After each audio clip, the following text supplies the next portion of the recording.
के ज़िमनी इलेक्शन हुए तो अब इसके मुकम्मल तौर पर जो नताइज हैं वो सामने आ चुके हैं और जो नताइज आए हैं मुकम्मल गैर हतमी और गैर सरकारी नताइज के मुताबिक यहाँ से परवेज़ राय को भारी मार्जिन से जो है वो शिकस्त हुई है। अगर जनरल इलेक्शन की बात की जाए तो जनरल इलेक्शन में यहाँ से जो परवेज़ राय हैं वो तकरीबन 10,000 के राउंड वोट मार्जिन से हारे थे, क्योंकि उस वक्त यहाँ से जब चौधरी सालक हुसैन ये सीट जीते थे तो उनकी जानिब से 55,000 और कुछ वोट जो हैं वो लिए गए थे। दूसरी जानिब जो इनके मद्दे मुकाबिल थे उस वक्त परवेज़ राय उस वक्त भी इलेक्शन आ रहे थे और उस वक्त इनकी जानिब से तकरीबन 44,000 के लगभग जो वोट हैं वो परवेज़ राय ने हासिल किए थे। लेकिन इस वक्त जो ज़िमनी इलेक्शन की बात की जाए तो यहाँ पर इस वक्त जो मार्जिन है वो कई हज़ारों तक बढ़ चुका है और मूसा इलाही जो है उनकी जानिब से ये सीट जो है ये जीत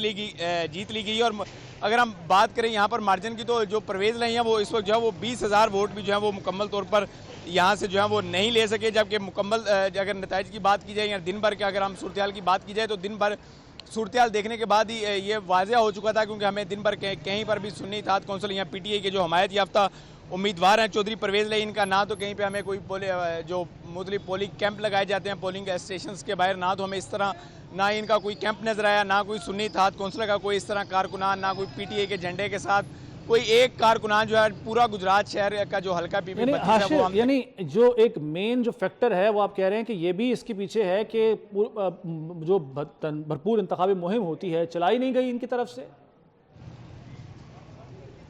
जी बिल्कुल, क्योंकि इंतखाबी मुहिम की अगर बात की जाए तो यहाँ पर जो मूसा इलाही थे वो यहाँ पर खुद मौजूद थे और इस हल्के की अगर टेक्निकली बात की जाए तो ये हल्का जो है ये इसमें ज़्यादातर जो है वो देहात शामिल है और देहात क्योंकि ज़्यादातर बरादरी सिस्टम होता है और जो मूसा इलाही और उनके जो वालिद थे वो यहाँ पर मुख्तलिफ लोगों की गमी खुशी के अंदर जो है वो शरीक हो रहे थे, या मुख्तलिफ जो लोगों के मसाइल हैं या जो काम होते हैं छोटे छोटे जिस तरह गाँव देहातों में लोगों के, तो उनको वो काम जो है वो हल करवा रहे थे। लेकिन दूसरी जानिब इनके जो मद्दे मुकाबिल चौधरी परवेज़ राय थे, अगर हम इनकी बात करें तो क्योंकि परवेज़ राय जो है वो खुद भी एक अरसे से एक जेल के अंदर है, जबकि उनके बेटे जो कि यहाँ से इससे कबल एक आध दफ़ा यहाँ से वो जीत भी चुके हैं तो वो भी खुद जो है वो यहाँ पर मैदान में नहीं थे। और दूसरा यहाँ पर लोगों के अंदर एक गुस्सा भी पाया जाता था, क्योंकि ये परवेज़ राय जो है इनकी ख़ानदानी एक निश्चित जो है वो समझी जाती थी, लेकिन यहाँ पर जो बाज़ लोग हैं उनकी जानिब से हमें ये शिकवा करते भी नजर आए कि 20 से 25 साल से ज़ायद का अरसा गुजरा और यहाँ पर लोगों के जो काम है वो काम नहीं हुआ और इस वक्त जो दोनों बाप बेटा हैं वो यहाँ पर मौका पर जो है वो मौजूद भी नहीं है, जिसकी वजह से लोगों के अंदर गुज़िश्ता जो काम थे वो ना होने का भी गुस्सा था और इन दोनों का फील्ड में मौजूद ना होने का भी एक गुस्सा था। क्योंकि हमें यहाँ पर बाज़ लोग ये भी देखते हुए नजर आए कि अगर परवेज़ राय जो है वो इस वक्त जेल में है, मतलब केसेस के बायस जेल में है, तो जो मोने सिलाई हैं वो इस वक्त क्यों बाहर हैं, वो यहाँ पर आकर जो है वो कैंपेन चलाने की कोशिश करते, यहाँ पर आते तो सही, वो यहाँ पर पाकिस्तान आने की उन्होंने कोशिश नहीं की। तो लोगों के अंदर एक ये गुस्सा भी था। दूसरी जानिब क्योंकि बरादरीज़म था तो गाँव और देहातों में